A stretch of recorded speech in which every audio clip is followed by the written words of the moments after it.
Food trip tayo ngayon dito sa Maxwell Food Center, isa sa pinakasikat na hawker centers dito sa Singapore.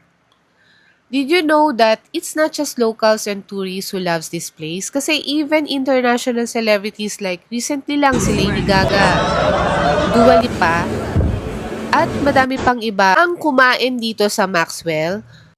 First stop, syempre, ang legendary Hainanese Chicken Rice.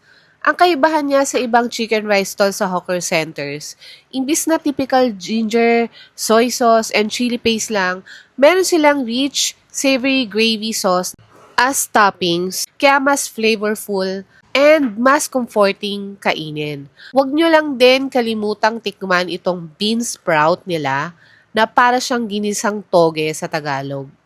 At in fairness naman guys super late lunch na to, like 3 p.m. na kami dumating dahil alam naman namin na mahaba ang pila, pero ang haba pa rin talaga ng pila guys. Sinubukan din natin tong curry puff na to na ang haba din talaga ng pila. At ice kachang na hindi mawawala dahil ang init talaga dito sa Singapore. At syempre itong lauban soy milk and bean curd, ang sarap naman talaga.